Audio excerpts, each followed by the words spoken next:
So, for the beginning of talking about philosophy, I want to begin by just defining science. And you might be thinking, what does science have to do with philosophy? Because science is about stuff that's around us and philosophy is kind of up here. But really, the older definition of science, the definition until probably 150 years ago, I'm not really sure, was science is reasoning from evidence to conclusions.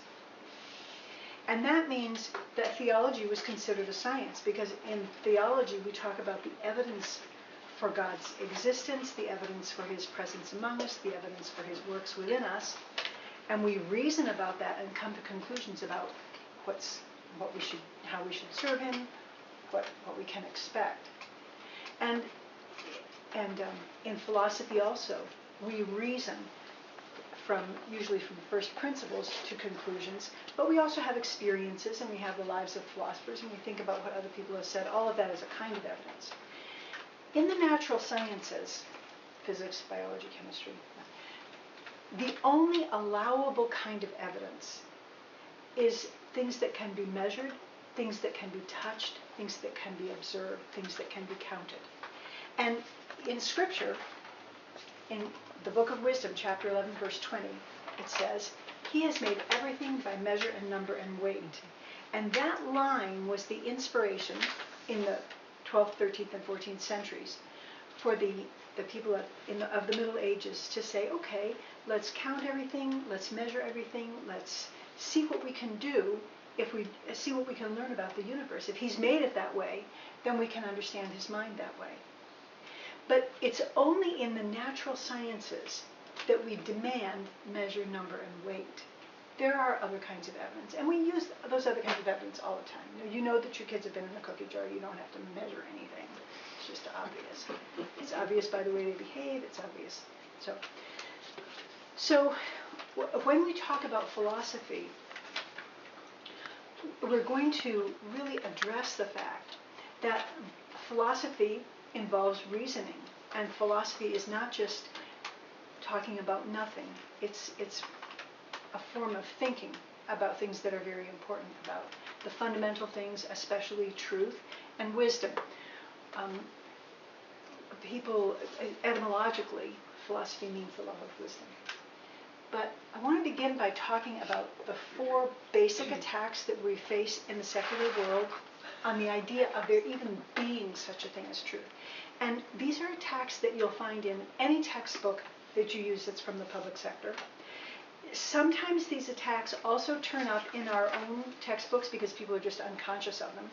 And of course they turn up in the newspapers and on television. The first one is the idea that there is no truth. There just isn't any truth. So there's nothing to talk about. And you'll be interested to know that in the Communist Manifesto, Karl Marx specifically says communism sweeps away eternal truths. Just like that. So there's a plan, and the plan is that people won't think about eternal truth. And one way is just to say it's not there. Another way is to say, rather than attack the idea that there is truth, you attack whether it can be known. You just say, well, we can never know. What can we know about these things that happened so long ago? Do we really know that George Washington was a great man? I mean, maybe he was just, people write stuff, they make up stuff, they're trying to make America look great and they say nice things about him, but was he really? And so forth. And you see that in all of your textbooks. And that's something I want you to be attentive about. When people say that we can't be sure, probably we can. Probably we can.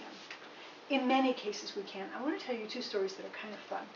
There's a book in our local small town library called Lincoln Speaks.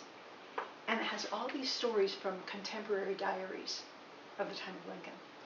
And one of them is the story of an actor who happened to spend the night at the White House, because people spend the night at the White House every now and then if they happen to be visiting a town. And he has in his diary that he woke up in the middle of the night because there was this terrible groaning. And he went out and looked across the hall, and Abraham Lincoln was there by the window praying that God would give him the wisdom of Solomon to deal with these people. So this was not posturing. This was Abraham Lincoln at 3 o'clock in the morning thinking he was by himself. And he just was a very great man. And right now there's a movie out which is really oriented to telling people, Lincoln was just like everybody else. He was kind of a dirty politician. That's really the message of the movie. And you have to fight that message about George Washington, about Abraham Lincoln, about everybody, about the saints. You have to fight it. The third attack is your truth, my truth. I mean, abortion is wrong for you because you believe it's human, but I don't believe it's human, so it isn't wrong for me. And of course, that's a half-truth in itself. Even we Catholics teach that the guilt of a sin is less if you really are not aware of it, or not aware of the dimensions of the sin. So there's a little bit of truth to that, but nevertheless, you had a beating heart within yourself, and you put a stop to it. And that's an experience that's there, and it's objective. And that's why so many people who think that they won't have a problem with having had an abortion because they don't have any beliefs about it, all of a sudden turn out depressed because it's a reality. The universe is real, it's out there, it's to be discovered. And the principles on which the universe is run and on which our lives are run are also out there, and they can be discovered. I'll tell you another story. This is a scientific one, but it's just fascinating. There's an argument about what brought the culture of the Aztecs to an end in Mexico, in the Yucatan. And it turns out that the trees didn't grow very much during a certain period, and that means it was either cold or dry, but we don't know which. And how could we know? This is 1,200 years ago. How can anybody know anything about the weather 1,200 years ago? We know. And the reason that we know is that there are two forms of oxygen, oxygen 16 and oxygen 18, which has 2 extra neutrons, and so it's a little bit heavier. And because it's a little bit heavier, when there's a dry down, when there's not very much rain bringing fresh water into a lake, but there's a lot of water evaporating off the lake, the H2O, where the O is oxygen 16, jumps up into the sky more readily than the oxygen 18. And so the lake becomes enriched in water with oxygen 18, and then that's used by the little shelly animals to build their shells, and then we can look at the shells and see what's the proportion of oxygen 16 to oxygen 18 in the shell, which we can date with carbon dating, because it's calcium carbonate. Anyway, who would have thought that you could find out anything about the weather 1,200 years ago? And the answer really is instructive. Don't underestimate what we can find out.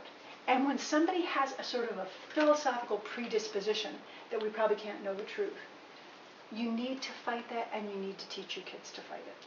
And you need to pick, of course, you can't drive them nuts, but you need to pick a topic every so often and say, let's really look into this. Let's see what can be known about this if we look at some other sources. So, and the fourth way that the culture fights, and this is the most devastating, is, whatever. Just let the kids take drugs. If they take drugs, they don't make trouble. And that's what we really want, is kids who don't make trouble. They don't make trouble, and they don't think, because they're not motivated to really push their thoughts all the way through to a conclusion. So this permission for drugs, and this encouragement of drugs, and this fact that any high school student knows that he can get drugs in his school, that is extremely damaging to culture, and specifically to the idea that there is such a thing as truth. And at the moment, our own families, I think, are not fighting it as hard as everybody else is, but we still need to be very clear with our children about other things, that when a child is in a conversation and says, oh, whatever, no. You can only allow that when they're talking about toenail polish for, kittens. For the other stuff, we don't say whatever, we say, what can we find out? Or if you want to say you're bored, maybe, sometimes, but we really have to be very careful about this. So first, the idea that there's no truth. Second, the idea that we can't know the truth. Third, the idea your truth, my truth. And fourth, whatever. So now let's talk about what truth is. It's interesting because the real definition of truth is that it's a correspondence of the mind with reality. And in order to have that correspondence, you have to believe that there's a reality, which we all take for granted because, as a matter of fact, the philosophical form that's called philosophical realism is our philosophy. That is Thomas Aquinas, that is Catholic philosophy. But there are others out there. And I'm going to talk about just two of them for a minute, just to make sure that you really get the difference, because we get in the habit of just being among ourselves and we don't really see anything else happening. One of them is philosophical idealism. And philosophical idealism is kind of an idea that the ideal thing, or the mathematical object, or the being of reason, which is perfect in itself, is somehow superior to physical reality. In Plato, he has this cave, and in the cave there are shadows on the wall, and most people only see those shadows, and somebody goes out of the cave and sees what real things are and comes back and tries to tell the people in the cave, oh no, there's real stuff out there, real circles, real squares, real trees, and these are just shadows. So it's possible to have the idea that everything that you're seeing is just a shadow of an ideal reality. And that ideal is more real than what's physical. So you're probably thinking, well, I don't know if I could do a silly thing like that. But you've all heard of the Big Bang, and you've all heard of Stephen Hawking. And Stephen Hawking is now saying that the Big Bang is a singularity. Well, a singularity is a term, really, it's a mathematical term. It means something that happens, maybe, not very often, but it could happen once. Okay, first of all, let me talk about beings of reason and mathematical things. If I put 3 cups here on the table, then there would be 3 cups on the table. And if I took one of them away, would I have moved 3? Would I have moved the number 3? No. Number 3 is not something that I can touch. It's not something I can move. I can move cups, but I can't move the number 3. Because it's real. Having 3 cups is really having 3 cups, and having 2 is different. But it's a being of reason. It's not a physical being.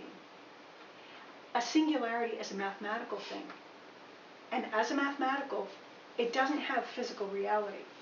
So calling the universe a singularity is like calling it a 3 in some ways.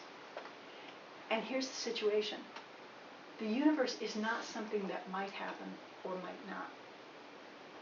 It's here. That's the deal.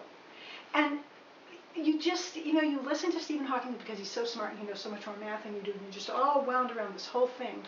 And you lose track of the fact that, no, he's actually using a being of reason to describe a being which is physical, which is here. We're in it. This is it. So we actually confront philosophical idealism in the newspapers every time we read about Stephen Hawking, and some other times too. When parents want to have the perfect child. What is the perfect child? The perfect child is the child that's perfect for you at this moment in your life, and believe me, you have no idea what that is. So it's just silly. But people get these ideas, she should be blonde and she should be all this stuff. So anyway, so there are other kinds of philosophy. But now I want to talk about the mind. And the reason I want to talk about it is that another way that the idea of truth is diminished is by talking about the minds of animals all the time as being indistinguishable, really, from the human mind. I mean, look, here's another animal who's got 4 tools. And here's another animal who's got a vocabulary of 300 words or even 1,000. Phenomenal. I mean, okay. So you're all laughing, you've all heard that. But what we want to do is really address what it is in the human mind that really isn't there in the animal mind. Even if they have 1,000 words, those words are really in the nature of calls and signals. They're not in the nature of abstractions. The idea that stuffed chair and this wooden chair and tin chairs that some people have in their kitchens are all chairs. That's not something that can be communicated that easily. It's an abstraction, and we're capable of it, and we're capable of abstracting the idea of tree, and we're capable of abstracting the idea of carpet. Animals experience all of those things, one by one, but they don't have the power to build a vocabulary by abstraction. The next step after abstraction is predication. We have the idea of red, and we can say, 5 of the women in the room have red shirts. Even though it's not all the same shade of red, we can actually say that. That kind of predication where we have one word here and another word here, both of them abstractions, and we say, yeah, to a certain extent these go together, is called predication. The animals aren't doing predication.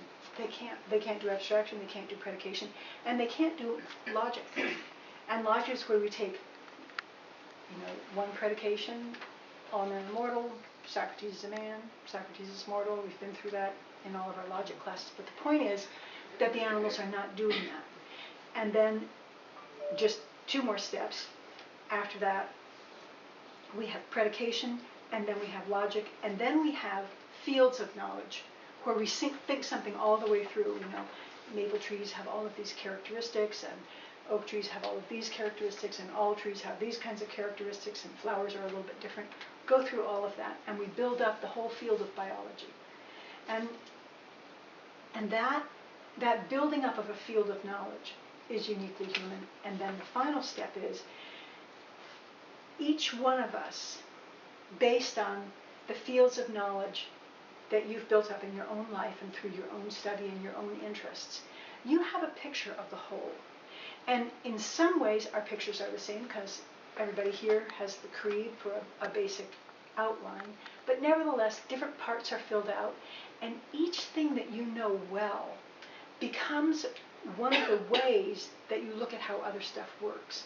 If you are a gardener and you see how stuff grows, you have a particular idea about growth that comes from being in the garden, and you compare the growth of your children to the growth of plants in the garden. Whereas somebody else who maybe isn't a gardener would have a different comparison.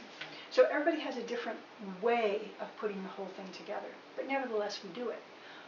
For the beavers, for all of them, the whole cosmos is trees that I can chew, either to eat or to build my lodge, and flowing water that I can make a dam in to build my lodge.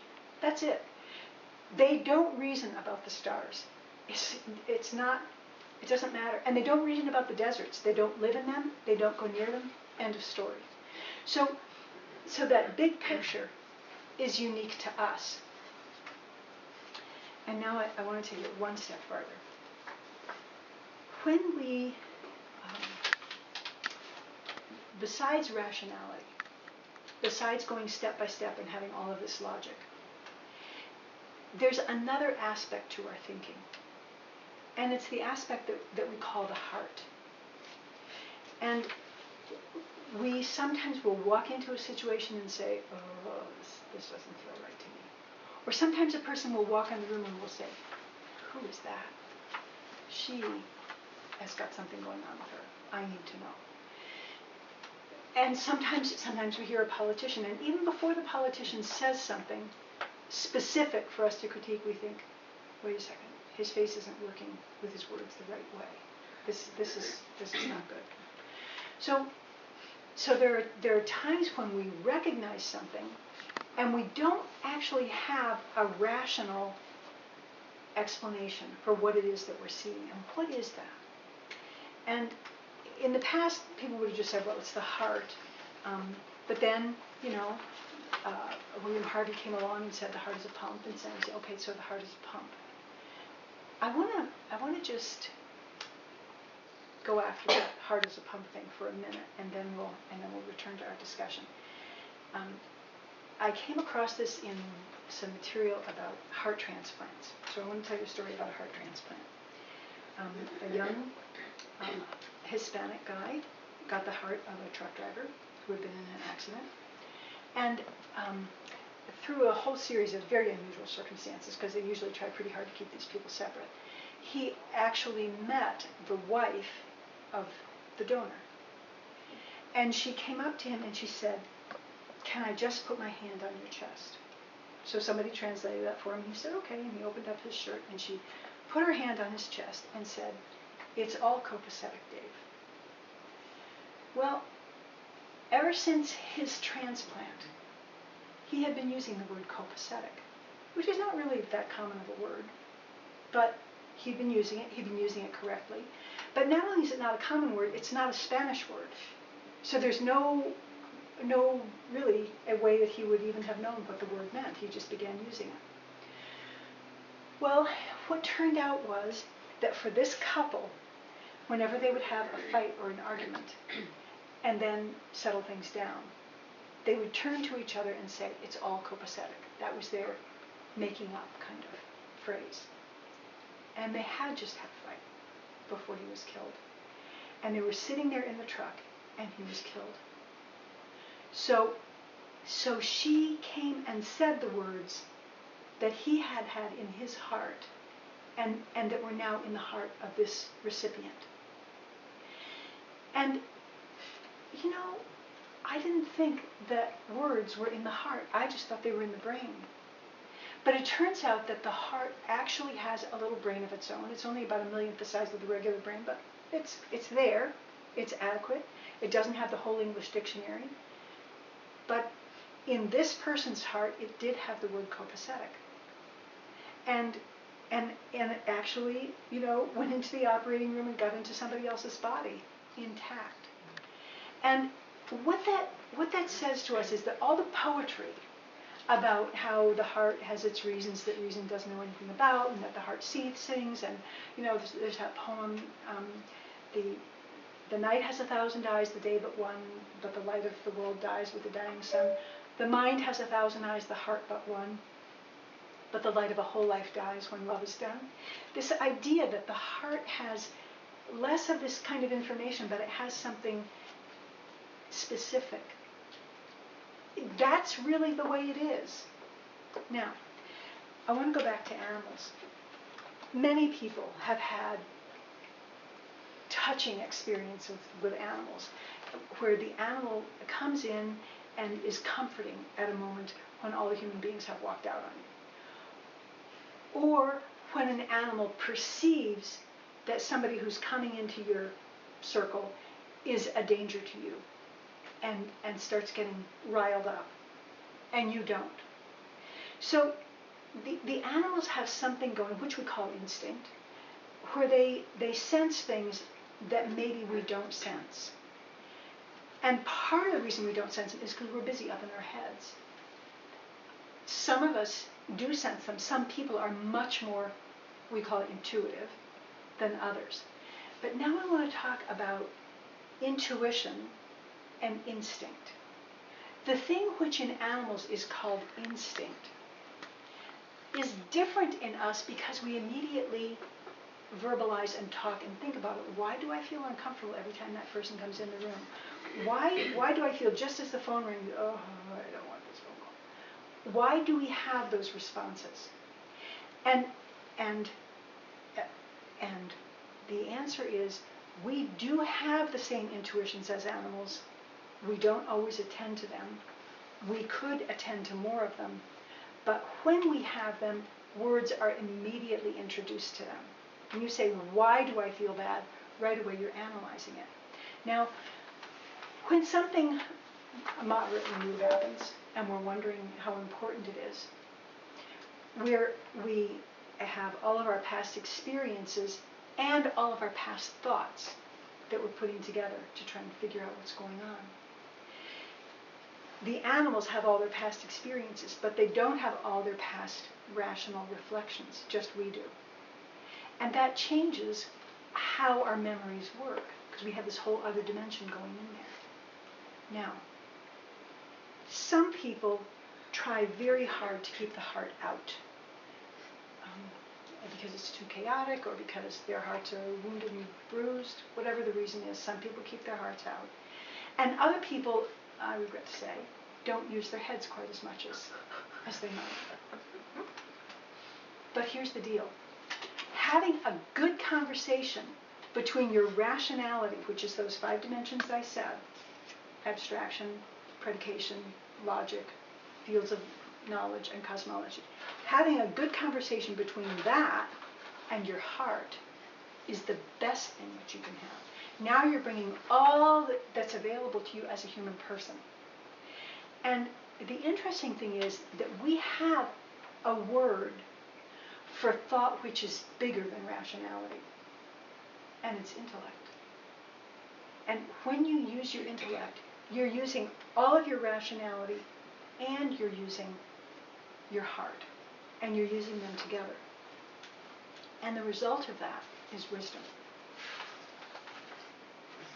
So now when we go back and people say philosophy, philos, logos, means the love, philosophos, the love of wisdom. The love of wisdom means the person who takes joy in having the conversation as full as possible between the rationality and all of the matters of the heart. Because that's the biggest thing that you can do. So that's what philosophy is. And do you have any questions? Do you have any thoughts about philosophy? Is it your favorite subject? Not at all. When you were talking about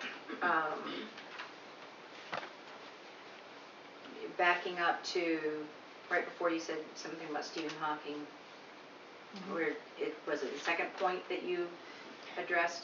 I had just seen something on, I think, an educational video where they were trying to explain that there could be another dimension that we just don't see, that's here, and it, and that we need to look at it differently. I think it was bringing a little bit of Gnosticism in.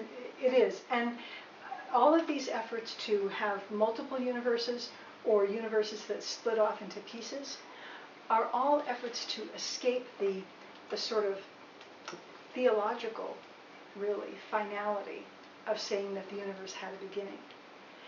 But the fact is, and Spitzer has written a book about this, I can't remember the name of it, but the fact is that no matter how many universes you make, or how you oscillate the universe, or how you break things off into multiverses, entropy still takes over. You still have to have a beginning, and you're still going to have an end. You can't escape that by making it bigger. You can make it longer, but you can't make it not happen. So philosophically, there isn't any difference at all. There's this constant effort to use abstruse mathematics to escape the finality of the Big Bang. Because the Big Bang does imply finality. It implies a beginning, and it implies an end.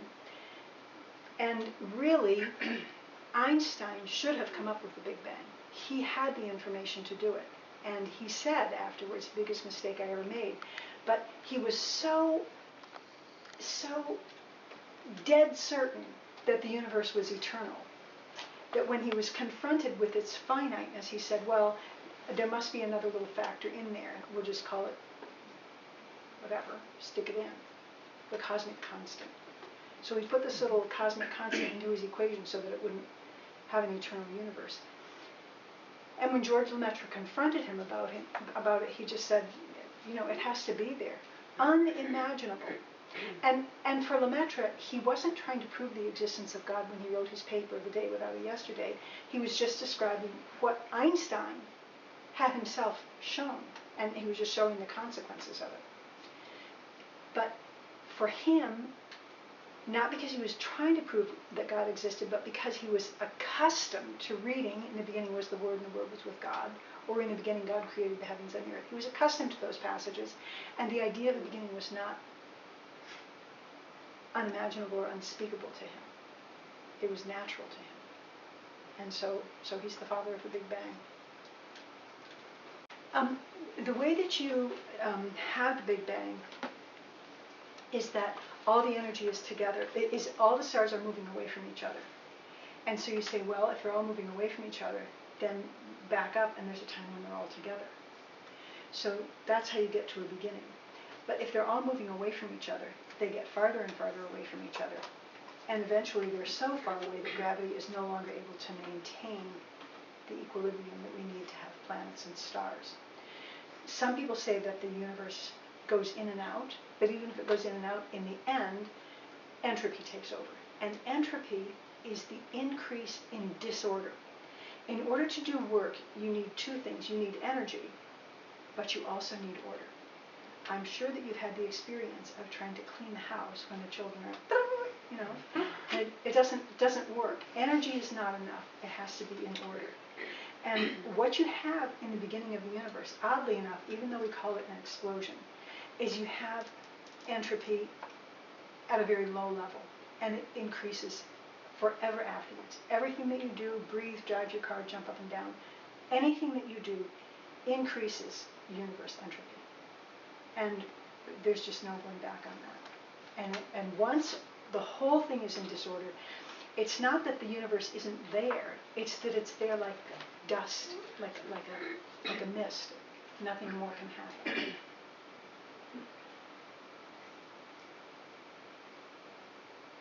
Have scientists guessed on the end of that or not? What is it? Have scientists made any guesses on the Well, end? what you have is Stephen Hawking trying to get out of it by saying, you have people trying to get out of it by saying, well, maybe there's a multiverse. The first thing was an oscillating universe. When they gave up on that, then they started the multiverse thing. And now we're getting multi-dimensions. But it doesn't make any difference how you cut it. Entropy still takes over. And I can't remember the name of the mathematician who proved it, but there was a mathematician who proved it. And Father Spitzer, Bob Spitzer, I think, wrote a book about it and explained exactly what the equation was that showed that you can't really escape entropy. In the end, it always takes over. And it's not an end of the universe like the way we picture Jesus, the second coming. No, that's not part of physics. But just the knowledge that it's going to be over has a funny effect on people. Carl Sagan, in a completely different way, tried to escape it by saying, well, look at the Earth in this picture. It's a tiny blue dot. It turned up 4 billion years ago, and it's going to be gone in another 4 billion years, and it's irrelevant. And so he's trying to escape that finality by pretending he doesn't care. It's the whatever. It's the whatever. It's the whatever. Attitude. Yes, it is. So Yes. kind of along these lines, but I get this question a lot from my daughter. So how do we, so today she asked me, why did God make Neanderthals if they all died out? And, what about evolution and why is all that there? And how does that, so I'm trying to figure out a way to explain to her at her level. She's 9. Yeah. It is an interesting question, the evolution of all of the animals, the possibility of our bodies having evolved, and the disappearance of all of these creatures. If they were just going to disappear, why did he make them? And you could also extend that out to the stars. There's stars that have shone and died before we ever saw them. So what was that all and she about? said, why do we have all these planets in our solar system? Yep, that aren't doing anything. Yeah. Well, the question really is, what kind of a universe is God going to make? Is he going to make a universe of perfect beings? He makes them in perfection, and that's the way they are for always. Or is he going to make a universe where things develop and they change, and one thing moves into producing another, and then other forms turn up? And the interesting thing in the universe is that the early galaxies were completely different from the ones we have now, much bigger and much shorter life. Whole galaxies lived and died. But those galaxies and those stars gave birth to the elements of our periodic table, the original elements of the early universe, only hydrogen. And then only helium and some lithium. I mean, it's a funny thing to think about. Well, and she asked me, why did the dinosaurs have to die? And I always jokingly say, so we could have gas to drive our cars around today. Well, they do give us gas to drive our cars, but truthfully, although they're cute in books, she probably wouldn't actually buy one living in her window. And you can always say that. But here's the deal. The reason why the dinosaurs turned up is that the genetic code had the capacity to go in quite a number of different directions. And it went in several different directions before it came to us. And could it have gone straight from bacteria to us? No. I mean, God can do anything, but when we're talking about the genetic code, it changed little by little to make different kinds of possibilities. And in a sense, all the possibilities were there in the first bacterium, but they were there in the first bacterium kind of in the way that the entire periodic table is implicit in hydrogen. You know, all of the things in the periodic table are made of protons and electrons and some neutrons, just like hydrogen.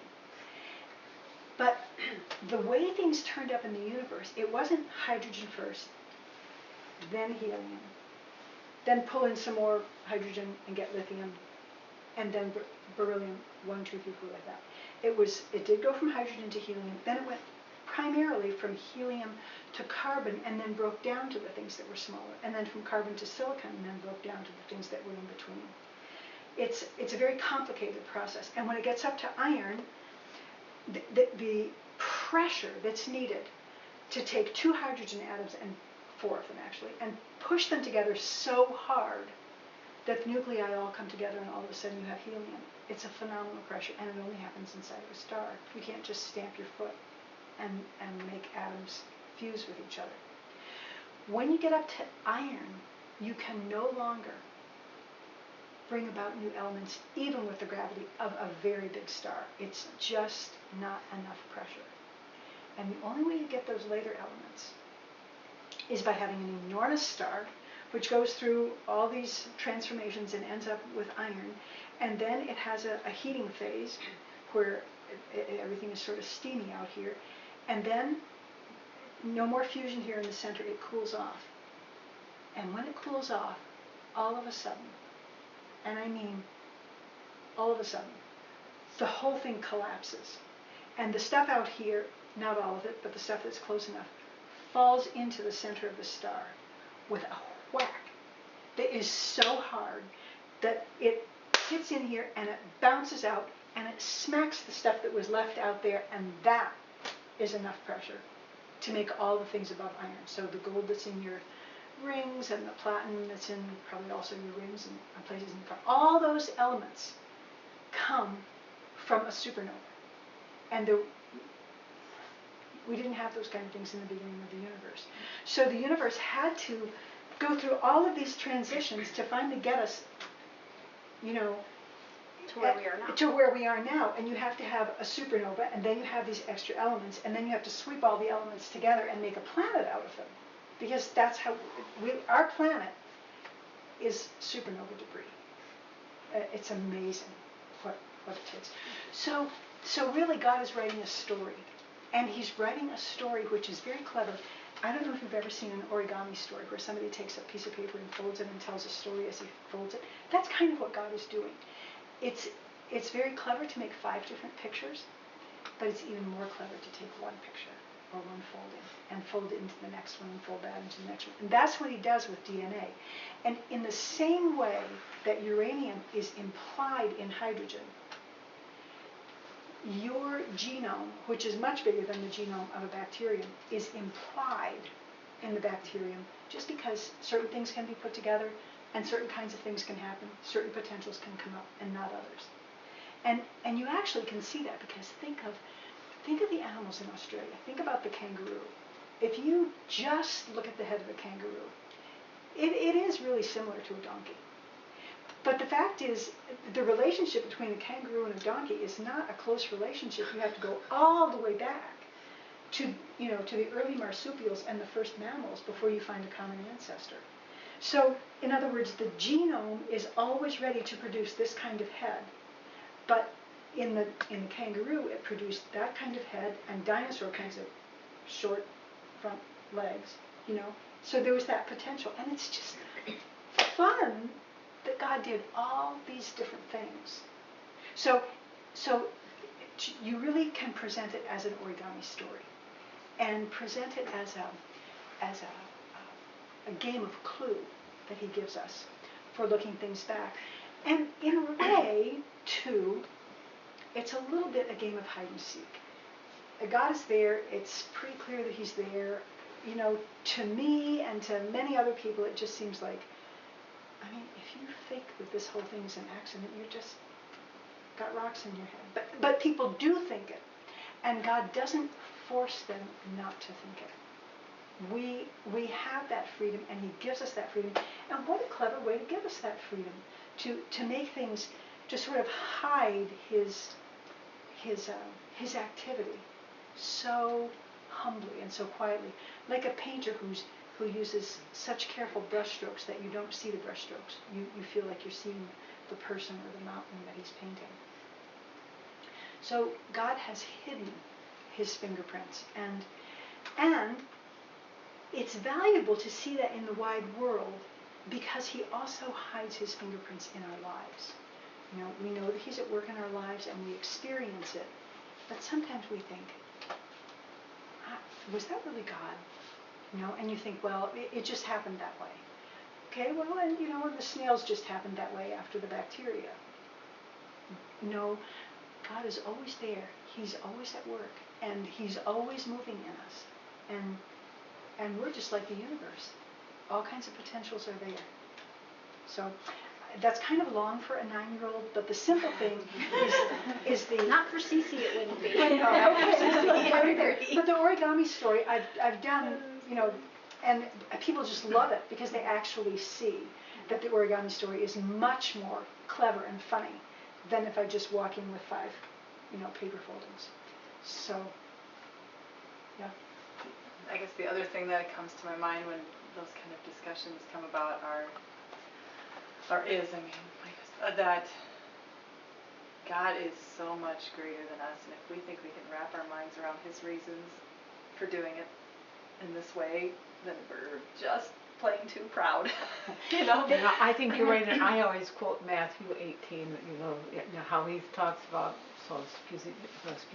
Jesus took a little child and put him in the midst and said, unless you become like this little child, you cannot enter the kingdom of heaven. So when my children ask me questions that are too complex for me, I say, I am just being a little child and trusting, Yeah. Because you don't, because I'll say, so excuse me, don't muddy my waters. You can go muddy yours, but I'm just being this little trusting child. And the trusting child is fundamental, but the questioning child needs to meet the trusting child, right, and not feel stepped on by the trusting child, right, because that's perhaps when I was younger I was the questioning child. No, I'm just tired. I'm just going to become the trusting child.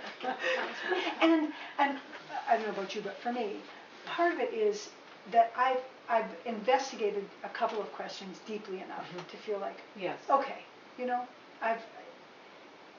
every person needs to have a couple of questions really answered in detail, so they know you're not just... We were discussing this recently because I was talking to the boys about another universe existing and things, and I said, it's very hard for me to understand that thinking, because I said everything dates from Christ, and Christ came to earth to save men, but then they said, well, perhaps He went around and saved. No, so I said, perhaps, but that's not historical, and so we don't. And so I don't think like that. But we're still engaging in the conversation. Well, here's another thought for them. Okay. If there are 2 universes, then either the 2 universes interact or they don't. Okay, interesting. Okay? Either they interact with each other or they don't. If they don't interact, then there's no way to know about the other one. Right. Period. If they do interact, it's only one universe. That's very interesting. There you go. So, from the point of view of a physicist, yes, one universe. Right. And Because actually, there in is the another 1920s, universe we don't know. when we were first understanding the Milky Way, and first understanding that some of the little blobby things in the Milky Way were not local clouds, but were, as a matter of fact, other galaxies, they were called island universes. And there was this discussion about there being multiple universes among the scientists. But if you see the light from another galaxy, it's sending stuff here. And it's in communication, so it's only one universe. Sure. Those are interactive. Yeah. Can you touch on philosophy and the leisure that it takes to stop and think about things versus the workforce mentality that we're being pushed into presently in our culture? That really is fundamental, because when we just orient our children to getting a job at the end of school, we really are not looking at their full human nature. And what happens is that the child can only see his value in economic terms, and then pretty soon, the retarded child is useless and the old person is useless. Yes. And pretty soon you don't know when you're going to be the next useless person. And the dignity of the human person is just simply being sidelined. But it is true that in order to pursue philosophy, there has to be enough other stuff going on economically so that some people can just stop and think. And the people who are doing other stuff, the trade and the making of things, have to value philosophy so that they support it. And what we had in Western culture was, after the church came out of the catacombs and after the church, conquered the barbarians, the next thing was that there was a whole series of sovereigns who got canonized, who endowed monasteries, which were centers of learning, or who endowed cathedrals that were centers of learning, and the church became everywhere involved in centers of learning. And when we talk about the Renaissance in the 13th or 14th or 15th century or 16th, whatever date we pick, what we're talking about is a rebirth of learning that took place after learning had been valued and protected in the monasteries and in the cathedrals by people who were not really producing very much, economically speaking. Actually, the monks produced a fair amount economically, but they produced it in the context of prayer. And I was just reading that the monasteries became centers of medical knowledge because they were centers of hospitality, and part of hospitality is that when somebody comes to you with a need, and often it's a need having to do with health, exhaustion. So the monasteries became centers of all those kinds of learning, but they were all centered first on God. And that quietness of spirit is what allows this conversation to take place between the mind and heart. If you just try to do it up here, it runs down after a while. You need, even the great physicist, no matter how great a physicist is, he chooses his questions not by measuring weight, but because he's seeing some kind of a pattern and wondering about it. That's very interesting, because I think, people still really desire that, because I'm thinking back, my childhood, how my parents would have to listen to Paul Harvey. I know this is crazy, but they liked, his. Yes. But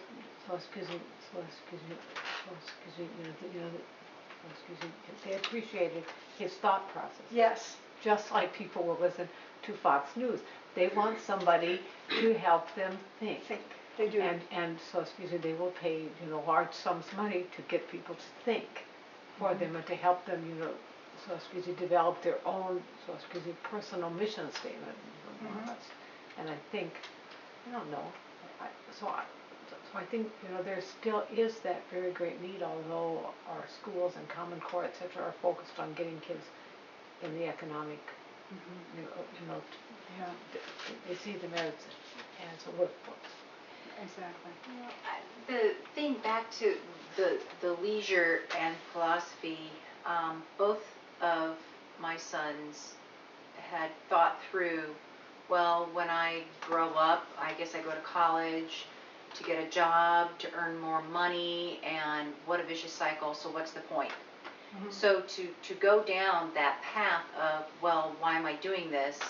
Well, I'm studying so I can go to college. I go to college so I can earn more money, and I want to earn more money so I can get more stuff. And they get going through that cycle, and they said it's just, well, what's the point? They just kept saying that.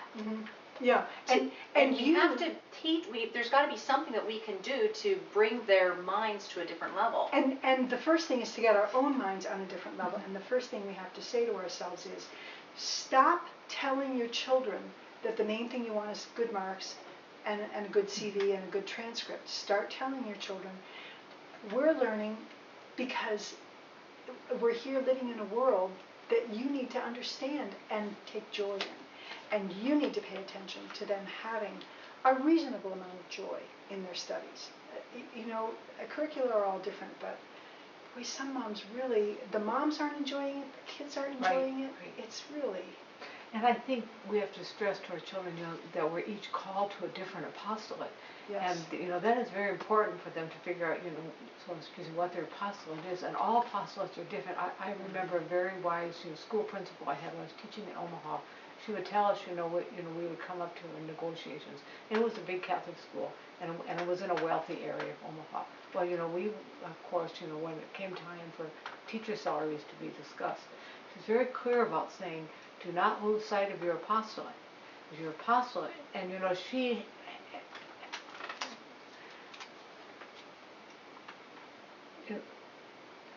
said, you know, she said we're called to be teachers, and you know, and she said, you know, that this was God's call for us. You know, I never thought about money in the same way as I did apostolate. And I think it's very important for our children that we say, you need to pray, you know, what is God calling you to, and what is your apostolate? what is your joy? Right, because your apostolate will actually, you know, bring you joy if you focus on the call and you don't focus on the other things, and you'll be able to make it, you know. But it is a God-given call, and it's important that, you know, you can figure that out. Try different things until you know, but she's very wise, and she had been a single mother with 6 children, so she needed to focus on the money too. But she was very concerned that we understood that teaching was what we were What doing. materials would you recommend for younger kids to think about philosophy? You know, there isn't very much out there. Actually, Peter Kraft has just written a book called The Philosophy of J.R.R. Tolkien, in which he's taken 51 of the major philosophical questions of all time, and he said Tolkien brings these topics up in his story. And it's kind of a fun book because a lot of people like The Lord of the Rings. Right. But beyond that, I don't think that there is a clear presentation of philosophy, and the reason is that, of course, in the secular realm, it's just not going to be done because they don't want people thinking clearly about the highest things. And the Catholic schools had a certain amount of philosophy in our theology when it was the Baltimore Catechism. And now that that's gone, things are just pretty confused. So what is there out there? There's you. And there's you making the decision that you will always tell your children, we're looking for the truth, and we can find it, and it is your responsibility. And we're going to use our rationality and our hearts, and we're going to go forward. So But the Baltimore Catechism is still in existence, and it's good. You know, Seton uses it. For all Seton's faults and failings, they subscribe. I'm a long time Seton mom. Well, I have a question here then. You know, we're doing, our family is using the Schola Rosa, we're participating in that particular program. And so with Corinne, who is in 8th grade, well, the 7th through 12th graders are doing some logic. And it's starting out a lot with what is the truth, and finding the truth, and what is sound, and what is valid, and how does it. So where does, you know, because you've got logic later down here, where does logic fit in the picture of, you know, in the movement, you know, philosophy and theology, and how does that... Logic is part of developing your rationality so that it functions well. everybody has rationality, and everybody, you know, if they walk into a room where there's milk spilled all over the floor and a dog walking out the door with his tail between his legs, okay, everybody can logically deduce what happened. But in the broader culture, there is a denial of logic. And you, just by teaching logic, you confront it. And not only is there a denial of logic, but of course you've got all these people who make political claims in order to get elected. And people are not examining logically how these things could possibly be true. I'm amazed sometimes at the logical holes in some people's thinking who are intelligent. So that's very important. Teaching logic is important. Also, as you were speaking, I was remembering that there was a public school in New York near Harlem where they were teaching the second graders to read the Meno. Now, the Meno is actually Plato. It is actually a great philosopher. And the discussion in the Meno is that he asks the question whether a slave really can think the same as another person, or whether thinking is natural to people. And the form that it takes is, he says, how do you take a square and drawn in the sand, and then draw another square that's twice as big as the square you've just drawn? And how can you do that? And he shows what the natural first answer is, just make the side longer, but then you get something that's 4 times as big. But he goes through the whole thing, and what he shows is that the logic of what you have to do is so simple that yes, Meno, the slave, can understand it. And so it actually becomes a discussion of the availability of logic to all minds. So that's, you could try reading the Meno. It's, you may be thinking if it's Plato, I can't, but you can. And so can the second graders. How do you spell that? Yeah, spell The it. title? M-E-N-O. That's what I was wondering, okay. Then, back to what you were talking about earlier, Corinne and Eli and I are listening to a book on CD, and it's Something in the Stars. I'm actually listening to it more because I've been in the car more. But they were talking about, this girl has a lot of issues. She's 11, and family life is whatever. But she meets this man, and they're looking at the stars. At night she's looking out. She's out in the country, never seen the stars before, and she's in this wonder. And I don't remember exactly how it came because I just heard that part today. But he talks about the stars being, she's being overwhelmed by the awe of something so big, and how it takes light so long to get here. And he at some point he pinches her and says, you've got within you what the stars are. Now, is that what you're talking about with the origami, walking through with the elements and with all the making up, and that eventually it got to us? What started out as this Big Bang. Is that what you're explaining? Yeah. Here? And you listen to books, but I just go, wow. What just hit me here? An origami story just is composed the way it's composed, and the one that I composed began with a scarf, because that's pretty easy, and ended with first a star and then a flower. And I had colored the paper in such a way that when I held up the star, it was gold, and then I did a little squashing trick, and all of a sudden it was pink. And the fun of it was that you just didn't expect the next thing that was going to happen. And that's the way it is with God. You just don't expect the next thing He's going to do.